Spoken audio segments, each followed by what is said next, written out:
Deolali railway station का नूतनीकरण केंद्रीय राज्य मंत्री रेलवे के आने वाले हैं। साथ में बम्बई मंडल के जनरल मैनेजर, DRM और सब आला अधिकारी नूतनीकरण के उद्घाटन के लिए आने वाले हैं। लेकिन बहुत दुख की बात है कि इस नूतनीकरण का जिस शहर के अंदर होने वाला है उन शहरवासियों को कुछ पता ही नहीं है।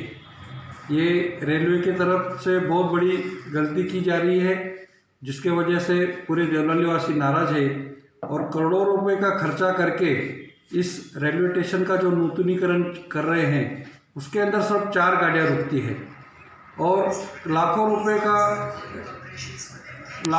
का पगार पानी देकर और 3 शिफ्ट के अंदर अधिकारी लोग काम करते हैं और सिर्फ 4 गाड़ी रुकती है।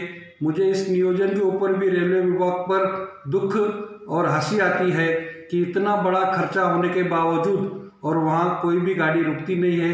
सबसे पहले हमारा निवेदन है कि यहाँ जिस प्रकार से कोरोना से पहले जो भी सब गाड़ियाँ रुकती थी उन गाड़ियों को फिर से एक बार यहाँ स्टॉप दिया जाए। और जो हम अधिकारी लोगों से बात करते हैं तो अधिकारी लोग हमें हमेशा बोलते हैं कि आप अपने खासदार के माध्यम से ये निवेदन ऊपर दीजिए। हमारे खासदार साहब ने भी बहुत बार ये निवेदन दिए है और उसका जवाब यही आता है कि यहाँ से ट्रैफिक नहीं। लेकिन कोरोना के बाद अगर गाड़ियाँ नहीं रुकेंगी तो आपको ट्रैफिक कहाँ से दिखेगी। सबसे पहले 3 महीने के एक प्रयोजन, एक ट्रायल बेसिस के ऊपर यहाँ सब गाड़ियों को आप स्टॉप दीजिए।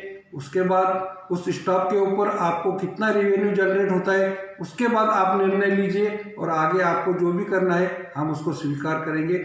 और करोड़ों रुपए खर्च करने के बावजूद अगर गाड़ियाँ नहीं रुकाएंगे तो ये करोड़ों रुपए का जो खर्च है हमें ऐसे लगेगा इसके पीछे भ्रष्टाचार का हाथ है। और इधर अनयूजुअल जगह पर आप खर्चा कर रहे हैं, इसका मतलब आप भ्रष्टाचार को बढ़ावा दे रहे हैं या भ्रष्टाचार कर रहे हैं। तो हमारा यही निवेदन है कि आप ज़्यादा से ज़्यादा गाड़ियाँ रुकाकर यहाँ के नागरिकों को और यहाँ के जो 25 से 30 गांव दोनों तालुका के अंदर, इगतपुरी और सिन्नर के अंदर जो इस स्टेशन के साथ संलग्न है और हमारे वीर सावरकर की जो जन्मभूमि भभूर है वो भी यहाँ से उसका कनेक्शन है। तो उन सबके लिए हमारा मिलिट्री फोर्स, थल सेना, वायु सेना, उसकी यहाँ बेस है, उन बेस के लिए भी इस रेलवे स्टेशन का बहुत बड़ा महत्वपूर्ण इसके अंदर योगदान रहता है। तो आप एक बार फिर से पूरे देश की जो भी गाड़ियाँ यहाँ से पास होती है वहाँ उनको रुकाइए और नासिक रोड के अंदर जो गाड़ियाँ रुकती है उनमें से कुछ गाड़ियों को यहाँ स्टॉप दीजिए।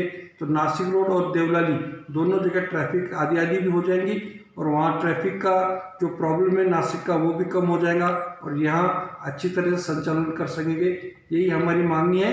या अगर आपके पास इतना नफ़ा है, रेलवे के अंदर 4 गाड़ी रुकाने के बाद करोड़ों रुपए आप खर्चा कर सकते हो, तो ये खर्चा न करते हुए आप हमारे पब्लिक को फ्री में शिक्षा, फ्री में उनका हॉस्पिटलाइज और उनके टोल टैक्स ये सब बंद कीजिए और ये राहत पैकेज हमें हमारे नागरिकों को दीजिए। यही हमारा निवेदन है।